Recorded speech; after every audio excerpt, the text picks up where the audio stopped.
Señor Dios, una vez más nos acercamos hasta el trono de tu gracia para agradecerte, Dios, porque tenemos la palabra tuya a nuestra disposición.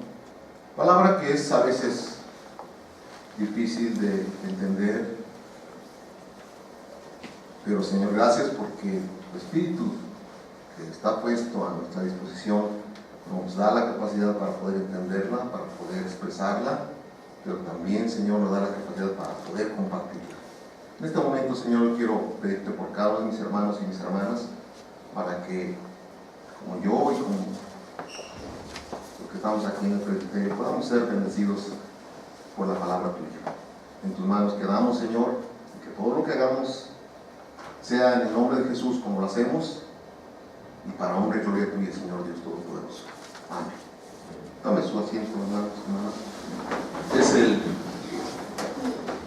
Es el tercer domingo de Cuaresma, así lo indica el boletín, y así lo indica también el calendario litúrgico, ¿no? El tercer domingo de Cuaresma, y bueno, el pastor no está con nosotros, fue al Pino. Hay un plan para que esas, ya no le llamamos misiones, llaman ahora puntos de predicación, ¿verdad? Puntos de predicación, ya según la disciplina, debe haber un número determinado de miembros de la comunión para que pueda considerarse como una iglesia o como una misión. Entonces fue para allá para tratar de apoyar, más bien para apoyar lo que allá se está haciendo, lo que está haciendo allá Antonio, su hermano Antonio. Y por eso no está aquí, y yo agradezco la oportunidad que me da de poder estar aquí compartiendo con ustedes. El título de la meditación, como ya lo dijo Missy, como vemos en nuestros boletines, se llama La importancia del fruto. Y si ustedes ven su boletín, en la portada, ¿a quién vemos ahí? A Jesús y a sus discípulos. Y hay uno que o se está tapando el sol o se está rascando la cabeza. ¿Por qué? ¿Se acuerdan ustedes de este pasaje? El Señor Jesús llega y ve una higuera, ¿verdad? Y quiere recoger higos, pero ¿qué pasa? Que no era tiempo de higos, y el Señor quería recoger higos. Se nos hace como algo. El Señor no sabía que no era tiempo de higos, y entonces ¿por qué quiere higos? Y por eso yo siento que uno de los discípulos se rasca así. ¿Qué pasa con el Señor? No entiende que no es tiempo de higos y por qué quiere higos. Ese es algo que, por eso decía, a veces no entendemos la Escritura. ¿Qué pasa? ¿Qué quería decir el Señor con esto? ¿Verdad? Y al día siguiente pasa, y como no hay fruto, pues la seca, ¿verdad? Yo no leí esta parte. Entonces, la seca, ¿qué pasa ahí? Qué importante es el fruto para nosotros como cristianos. Es bien importante que seamos fructíferos, ¿verdad? En el Antiguo Testamento vimos cuántas citas. Vimos el Salmo 63, Isaías, 1 de Corintios, y vimos Lucas también como parte de la lectura del Evangelio. 2 citas en el Antiguo y 2 citas en el Nuevo Testamento. Yo quisiera que me acompañaran ahora rápidamente para no entretenerlos mucho. No quiero que se vayan a dormir. Es Génesis 30, de 1 al 2. Génesis 30, 1 y 2. Todos se van a acordar de esta parte de la Escritura. ¿Ya lo tienen? Yo lo leo, ustedes lo siguen. Dice: viendo Raquel que no daba hijos a Jacob, tuvo envidia de su hermana y decía a Jacob: dame hijos o si no me muero. Y Jacob, con mucha autoridad y sabiduría, dice Jacob se enojó contra Raquel y dijo: ¿soy yo acaso Dios que te impidió el fruto de tu vientre? Era bien importante para Raquel dar fruto, y más adelante lo dio. ¿Y qué fruto? ¿verdad? Tuvo 2 hijos, José, y que todos conocemos la vida de José, la trayectoria de José, el ejemplo que encontramos en la vida de José, y el otro, el Benjamín, el más chico de la familia, ¿verdad? Le dio el fruto que ella estaba queriendo. Bueno, para unos es importante el fruto en ese sentido, para las mujeres sobre todo, ¿verdad? En el Antiguo Testamento el no tener familia, no tener hijos, era una afrenta, y ahora pues también es una, como que hay cierta inquietud en las mujeres que no conciben, ¿verdad? Que no tienen familia, como que se sienten incómodas en la sociedad, ven como todos las mujeres tienen familia y yo no tengo nada. Hay algunas que lo han decidido así, pero otras que anhelan tener. Es una, pues no sé, yo me acuerdo de una hermana que venía con nosotros y que oró y oró y oró, y no tuvo familia. ¿Por qué? El Señor lo decidió así. En ese sentido fue estéril, no dio fruto, ¿verdad? Y el fruto que nosotros entendemos es un fruto no tanto de una higuera, de un higo, de una manzana, de un fruto de esos, sino un fruto espiritual, ¿verdad? Es lo que nos debe inquietar, dar el fruto, pero un fruto espiritual. Vamos a tratar de entender esta porción de la Escritura, de estos pasajes, estos cuatro porciones de la Escritura, por en tres porciones, en 3 partes. Primero vamos a ver qué es llevar fruto, después para qué dar fruto, por qué la importancia del fruto y cómo dar fruto. El metodismo aquí tiene, ¿cuántos años? ¿Ciento qué? ¿Cuántos años? ¿Verdad? Por ahí, más de 120 y tantos años, ¿verdad? Que tiene el metodismo y por lo tanto el evangelio. Pero ustedes pónganse a pensar en la situación de ese tiempo. ¿Cómo llega el evangelio? ¿Cómo llega el metodismo aquí? La iglesia metodista es la primera iglesia aquí en Los Reyes, la iglesia evangélica, ¿verdad? La iglesia cristiana. Ustedes, no sé cuántos conocieron el pueblo hay aquí gente adulta, bueno, Angelita, mi hermana Florencia y yo. ¿Cómo era el pueblo hace 50 años? No era lo mismo que es ahora. Ahora remontémonos al siglo antepasado, 1888. ¿Cómo era este pueblo? Era un pueblito con cercas de piedra, con una casita por acá, otra casita por allá. Todos se conocían, todos eran conocidos aquí, ¿verdad? Y pasaba la estación ahí, no sé cuántos conocieron todavía la estación ahí, ¿verdad? Entonces, imaginen ustedes que el evangelio llegó aquí a través de los misioneros estadounidenses. Se sube el misionero, o los misioneros, no sé cuántos vendrían ahí en la estación, supongo que en San Lázaro. Y entonces hace la parada, su primer parada, el tren aquí en Los Reyes, en la estación de Los Reyes. Y yo creo que se quedan viendo aquí. Yo me lo imagino, ustedes imagínenlos como ustedes puedan, como ustedes se lo imaginen, ¿no? Se quedan, ya se paró el tren, vamos a bajarnos, ¿no? A ver qué encontramos por acá. Y se bajan y caminan por esa calle. No sé si había calle en ese entonces o no, porque se abrieron calles, pero bueno, vamos a imaginar que se brincaron, caminaron por una veredita porque no eran calles, y llegan, y ya, ¿a dónde me dirijo? ¿A quién veo? ¿Por quién venía? Digo yo, pero me pregunto, ¿cómo hicieron estas gentes? ¿Quién los respaldaba? ¿Cómo venían? El Espíritu de Dios los envió, venían con el poder del Espíritu Santo, ¿verdad? Y tocan, no sé, llegan y buscan a alguien, lo que sé. ¿Sabían inglés? ¿Sabían español? Tampoco lo sabemos, a lo mejor sabían algo de español. ¿A quién fueron a buscar? ¿A quién tocaron? Bueno, todo lo que ustedes puedan imaginarse. Pero hicieron su labor. Y aquí estamos nosotros. ¿Comieron a dónde? Pues fueron a la cocina económica, que hay muchas. ¿No? ¿Qué hicieron? ¿Qué comieron? ¿A dónde se quedaron? Ustedes imagínense todo eso.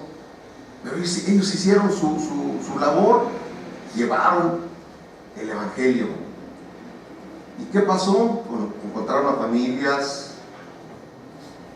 que, bueno, también el Espíritu las preparó y recibieron familias, 3, 4, 5, no sé cuántas familias podemos mencionarlas, ¿verdad? Y ahora esos misioneros que trabajaron y sembraron el Evangelio, cantaron esta sembraré la simiente preciosa en corazones sensibles, en corazones de mármol, en no sé en qué tipo de corazones, pero sembraron lo que cantamos nosotros. Y el fruto aquí está. Esos misioneros tienen ahora, no sé, yo hago cuentas en la familia, mi familia, con mis nietos, y es la 5ª generación de metodistas, ¿verdad?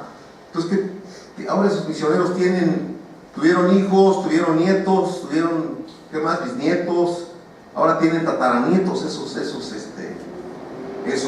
misioneros, pero espirituales, ¿verdad? Hijos espirituales, ¿verdad? Porque entendemos que hay hijos naturales, hijos espirituales, y dieron fruto, y ahí está el fruto. Sembraron, le dieron importancia al fruto. Para ellos fue importante el fruto en ese sentido.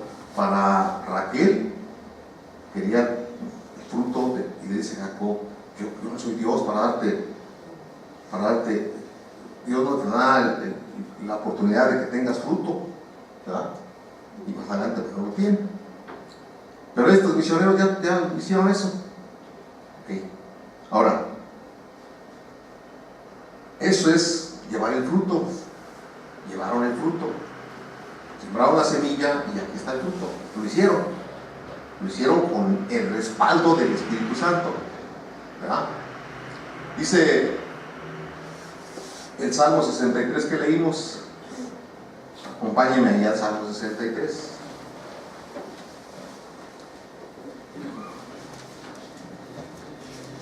Vamos a tratar de usar las lecturas que hicimos. Dice así, todo el Salmo es de apoyo para lo que estamos hablando. Dice: Dios mío eres tú, de madrugada te buscaré, mi alma tiene sed de ti, mi carne te anhela, en tierra seca y árida donde no hay aguas, para ver tu poder y tu gloria, así como te he mirado en el santuario. Estas gentes se levantaron temprano, oraron antes de tomar esta empresa, ¿sí o no? Oraron, se prepararon, pidieron el poder, la llenura del Espíritu Santo para poder venir a este lugar que era un lugar, dice, tierra seca, dice, y árida, no tanto porque no hubiera siembra aquí y produciera cosecha, sino se refiere a que era una tierra árida en el sentido espiritual. Él dice las estadísticas que en ese entonces México era en un 99%, a lo mejor más, era una población, la religión era la católica romana, en su mayoría, ¿verdad? Es una tierra árida, dice, para ver tu poder y tu gloria, en tierra seca y árida donde no hay aguas. Y ellos vinieron, se prepararon, oraron, de mañana se levantaron, de madrugada te buscaré, dice, y lo hicieron. Yo siento que así lo hicieron. Si no, también dice el escritor, en vano trabajan los que edifican, si no el constructor y el edificador es el Señor. Bueno, vinieron y trabajaron, y aquí está, otra vez digo, aquí está el fruto, ¿verdad? ¿Para qué dar fruto? ¿Por qué es importante que se dé fruto? La voluntad del Señor es que todos procedan al arrepentimiento, que todo lo que su creación proceda al arrepentimiento y que sea salvo. Y bueno, lo podemos cuando dice, porque de tal manera amó Dios al mundo, que dio a su Hijo unigénito. La voluntad de Él es que todo el mundo conozca de Dios, conozca a Jesucristo y pueda llegar a la salvación. No se ha logrado. ¿Cuándo viene el Señor? ¿Cuándo viene el Señor Jesús por segunda vez? No lo sabemos. A lo mejor está retrasando su venida para que pues, la mayor parte de la gente pueda conocer de Dios y poder acceder a la salvación, ¿verdad? Es importante y por eso la iglesia fue instituida. Por eso el Señor Jesús se rodeó de gente, de sus discípulos, los educó para que ellos pudieran también llevar fruto, y lo llevaron. Y dice una parte ahí en el Apocalipsis, quiero que me acompañen, vamos a para acá también. Se me despierta un poco, Carlos, no te duermas, Carlos. En el Apocalipsis 4.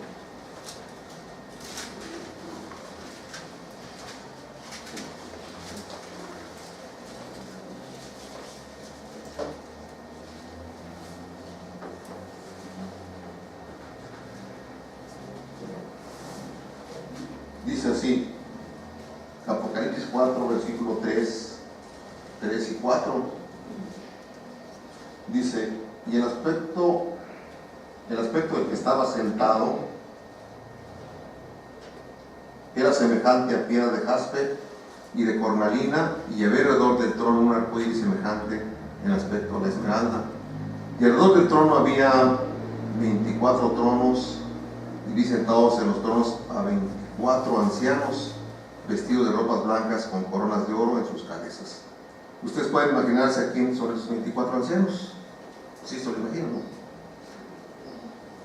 Yo si lo pienso, y si no hay que venir a la escuela local para que nos expliquen, ¿verdad? Son los 12 patriarcas, ¿verdad? Los 12 hijos de Israel, entre ellos los 2 hijos de Raquel, y los 12 discípulos. Pero acuérdense ahí que uno falló, ¿verdad? Y yo siento también en mi pensamiento que el lugar ese está ocupado por Pablo. Entonces ahí está, esas gentes están ocupando un lugar preferente. ¿A dónde vamos a nosotros? Piensen ustedes, ¿qué lugarcito nos va a tocar ahí? Hay gente importante. Wesley, sin ir tan lejos. ¿Qué lugar va a estar? ¿Dónde va a estar Wesley? En la tercera, en la cuarta, en la quinta banca, porque van a estar aquí los primeros. Ven. ¿Y nosotros? ¿En qué lugar vamos a estar? Todos vamos a tener una corona, un lugar, pero ¿a dónde? De acuerdo a lo que nosotros hemos hecho aquí en la tierra, el fruto que hemos dado. Hay muchos ejemplos que podemos encontrar en la Biblia de cómo va a ser cómo va a ser recompensados. La parábola de aquellos que le dieron talentos y que uno fue y lo enterró y ya no quiso saber nada más. Aquel otro que produjo. Entonces es importante que demos fruto primero para cumplir con la voluntad de Dios. ¿Para qué dar fruto? Para cumplir con la voluntad de Dios como parte del cuerpo de Cristo que somos. Esa es la voluntad de Dios, que llevemos fruto, ¿verdad? Que llevemos fruto para que podamos tener un lugar ahí. No sé, a lo mejor hasta allá, hasta el último, pero tener un lugar, tener una corona con algún premio. Miren, ¿cómo logramos eso? ¿Cómo podemos hacer eso? Tenemos que hacerlo porque esa es nuestra obligación. Pero ¿cómo lo logramos? ¿Cómo damos fruto? ¿Cómo se les ocurre a ustedes que vamos a dar fruto? Ya leímos que los misioneros primero que nada oraron, y nosotros, para poder ser efectivos en el reino de Dios, necesitamos primero que nada orar. ¿Cuánto oramos? Fíjense ustedes, leímos aquí la oración de invocación. Ahí búsquenla ahí en el boletín. Y dice así: Señor, de bondad y compasión, venimos buscando perdón por nuestros pecados, o por nuestro pecado. Hemos ofendido a muchas personas y hemos desobedecido tu voluntad, nos hemos ocupado en vanidades y rehusado las tareas humildes de tu reino.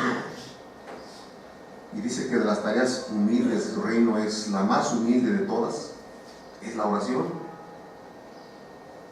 ¿Por qué? A lo mejor ustedes no pueden pararse en este lugar y compartir la palabra de Dios, como ustedes no que lo haga yo muy bien, pero bueno, hago mi parte, ¿no? Pero a lo mejor ustedes no pueden, a veces no pueden ni dirigir. ¿Por qué? Porque los nervios nos traicionan. ¿Están de acuerdo?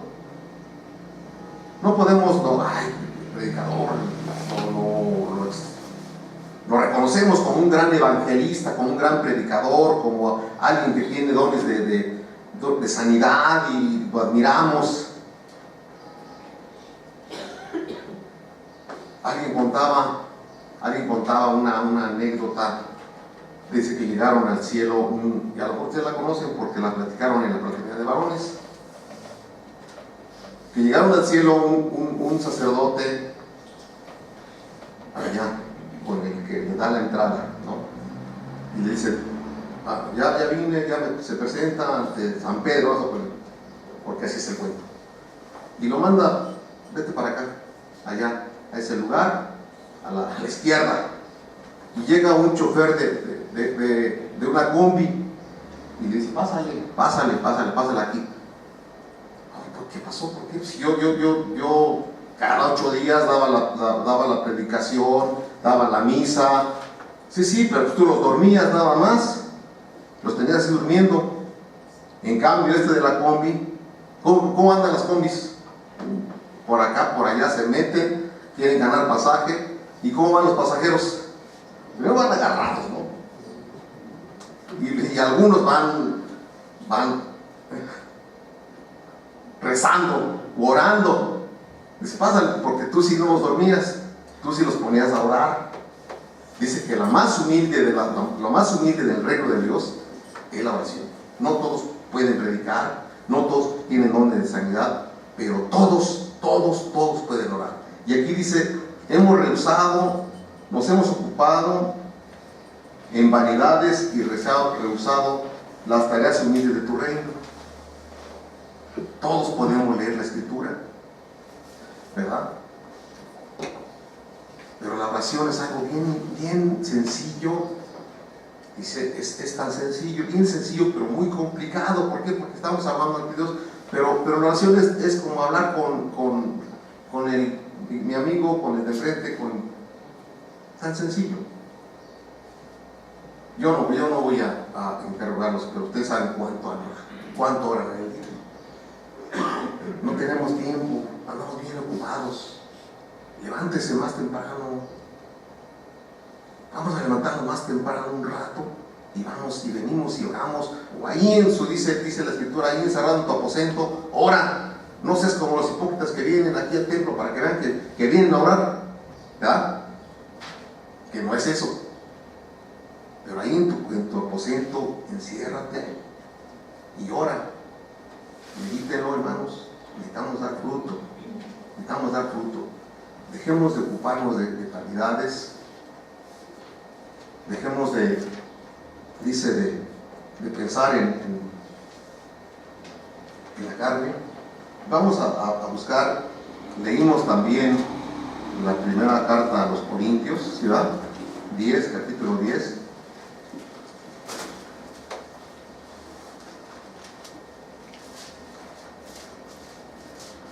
Capítulo 10, y leímos del versículo 1 al 10, ¿al 9? Pero dice 1 Corintios 10, dice, ¿leyeron todo? ¿Le tomaron importancia a esta parte que habla? Dice que todo esto que está escrito aquí, ¿para qué sirve? Nos sirve como ejemplo. ¿Se fijaron de qué habla? Dice que salieron de Egipto y todos bebieron de la misma bebida espiritual, todos comieron, todos fueron bendecidos, todos. Dice, pero de los más de ellos no se agradó Dios, por lo cual quedaron postrados en el desierto. ¿Por qué? Es también un poquito, nos llevaría un poquito más de tiempo de analizarlo. ¿Por qué? Pero bueno, por su incredulidad. Dice, nos sirve de ejemplo.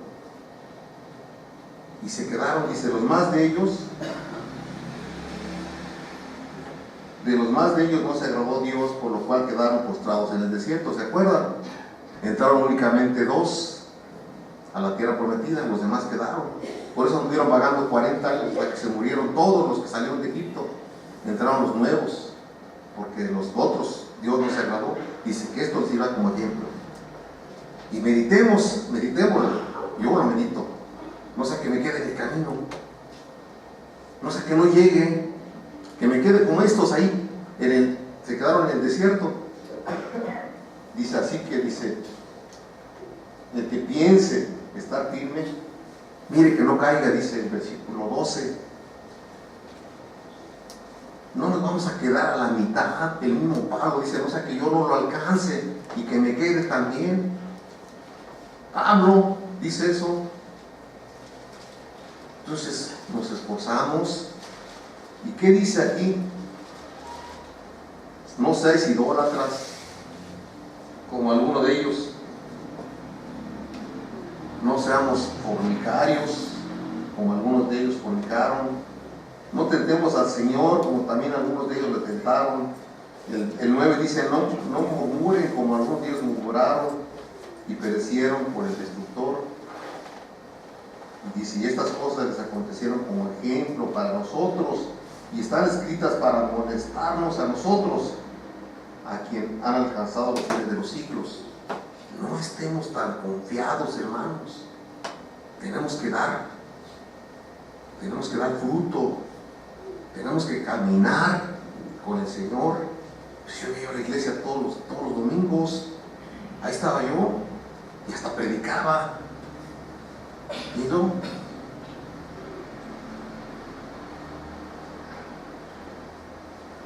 usados, nos ponemos listos porque si no nos vamos a quedar. Esto nos sirve de ejemplo, dice esa parte de la escritura. No forniquemos, no nos vayamos tras de los ídolos, y no necesariamente tiene que ser un ídolo así de que esté colgado, ¿verdad? Hacemos ídolos hasta de nuestro trabajo, de muchas cosas.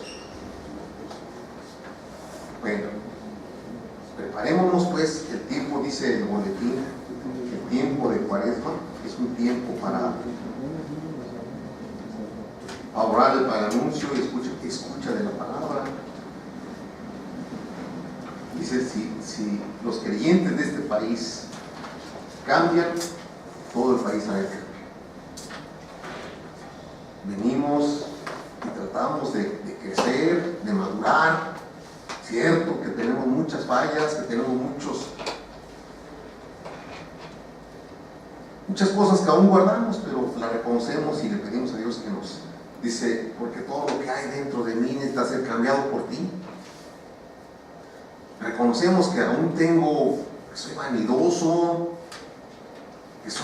que digo mentiras, que peco con los ojos, que cuando pasa alguna muchacha yo la veo y la codicio.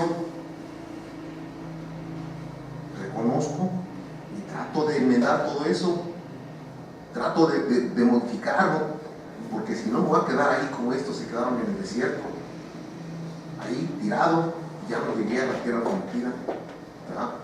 Entonces, ¿cómo dar fruto? La oración, decía yo, despreciamos lo más humilde que es la oración. Tenemos, hermanos, ya les dije cómo, ahí en su cuarto, bueno, no lo digo yo, lo dice la escritura, los martes el Alfredito nos comparte, deberían de ver cómo es la oración, cómo debemos orar, que lo saca de la Biblia, no se lo saca de su cabecita, pero lo comparte bien. Oremos, hay semana de de oración, ¿verdad, hermana Florencia? Para el otro, el viernes empezamos desde las 7 de la mañana y acaba, hay tiempo para orar. Y luego dice también nuestro cambio de actitud, nuestro cambio, dejemos todo eso que estamos haciendo, reconozcamos. Lo primero, dice, y no van a dejar mentir los que están en ese grupo, Alejandro, lo primero que tiene que ser un alcohólico es reconocer que es alcohólico. Lo primero que tenemos que reconocer es que somos pecadores. Dicen los alcohólicos, no, yo no soy alcohólico, yo tomo alcohólico, ese es el borracho que está tirado aquí. Yo no, yo tomo una o dos, soy bebedor social, yo no soy pecador. Yo no mato, no soy adúltero, pues no, pero tienes otras cosas, entonces reconoce. Lo primero es reconocer y poner todo eso en manos del Señor y dejar todo eso para que no nos quedemos por ahí. Y tenemos que dar fruto. Ahora, ¿qué hacemos, hermanos? ¿Qué hacemos? Prepararnos para todo eso con oración, con la lectura de la palabra. Dice, la cuaresma es el tiempo para orarle, para el anuncio y la escucha de la palabra. Y dice San Jerónimo, ignorar el Evangelio es ignorar a Cristo. Aquí dice que San Jerónimo dijo eso. Y yo diría, bueno, ignorar no solamente el Evangelio, sino ignorar toda la Escritura, porque la Escritura dice que la Biblia da testimonio de Cristo, ¿no?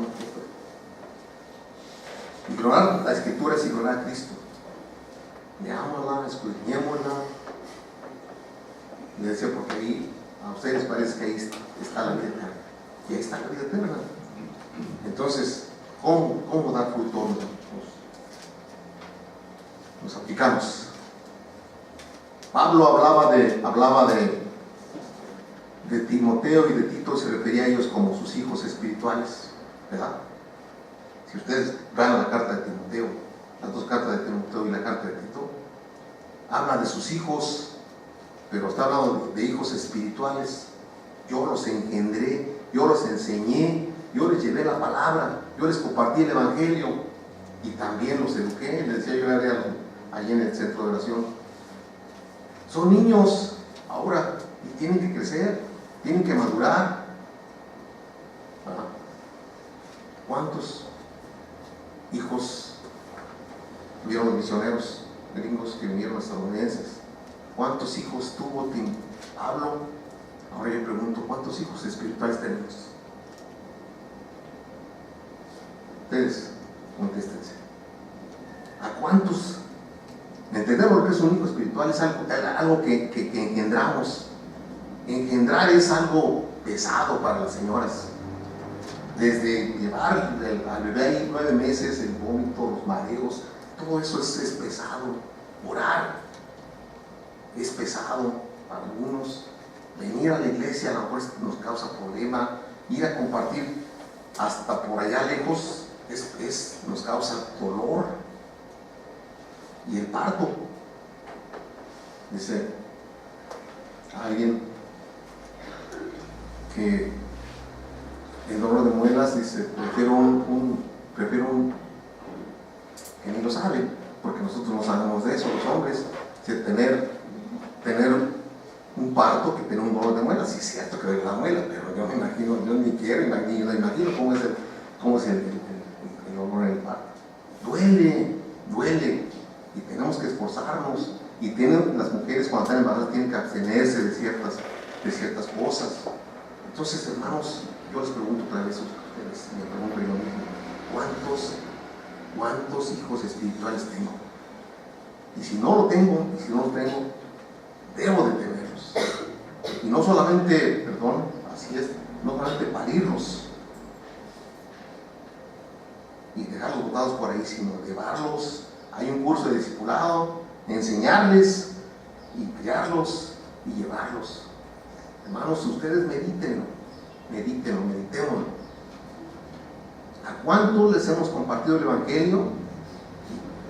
Dice, sembraré la semilla. Bueno, la sembramos, unos siembran, otros riegan, y el Señor es el que da el crecimiento. A lo mejor ni esto hemos hecho. Y aquí habla de la parábola del sembrador, la última parte en Lucas. Y dice el Señor que utilizaba las parábolas, y luego los discípulos decían, explícanos la parábola porque no la entendemos. ¿Se acuerdan? Ay, Dios mío. Ahí les está explicando. El sembrador es el Señor, la semilla es el Evangelio. Y les explica paciencia. Y aquí le dice en Lucas, ¿qué leímos? Lucas ¿qué? ¿No? 13. Dice: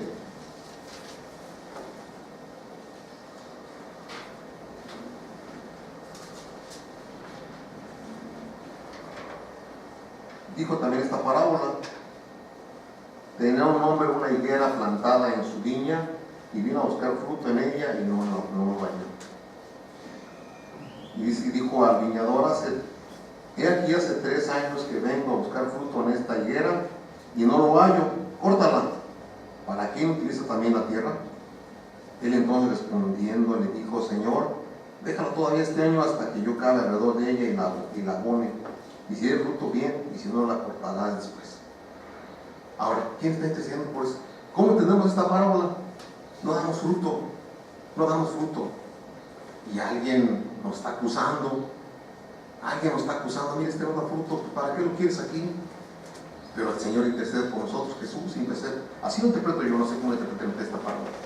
Jesús intercede por nosotros y dice: dale esta oportunidad, deja que yo trate con mi espíritu, el Espíritu Santo trate con ellos y los sensibilice y los convenza de su pecado, de que están haciendo malas cosas. Y entonces, y si no, pues entonces ya. Ahí está la palabra. Ahí está. ¿Cuántos hijos espirituales vamos a tener? Antes las familias eran numerosas, bueno, ahora son menos, ¿verdad? Pero pues ojalá que nosotros tengamos una familia, unos hijos espirituales, bastantes, ¿verdad? Vamos a esforzarnos, hermanos, vamos a orar, vamos a empezar orando. Y no todos tienen esa capacidad, pues, de hacer hijos espirituales, ¿verdad? Pero vamos a orar para que el Señor nos prepare, disponga, y acudir y leer la Escritura, y si no la entendemos, preguntamos. ¿Ok? Vamos a orar. Señor Dios, gracias porque nos estás dando tiempo todavía, porque tú intercedes por nosotros, Señor Jesús, ante el Todopoderoso, para que no seamos quitados de aquí. Y gracias porque tú cavas alrededor de nosotros tu Espíritu Santo, la palabra que está ahí a nuestras disposiciones, lo que está abonando, Señor, nuestra vida espiritual. Permite que nosotros oremos. Ayúdanos a leer, a escudriñar, a meditar tu palabra. Gracias porque nos das tiempo, nos das oportunidad para todavía, Señor, continuar aquí. Te damos gracias por todo, Dios, en el nombre de Jesús, nuestro Señor y Salvador. Amén.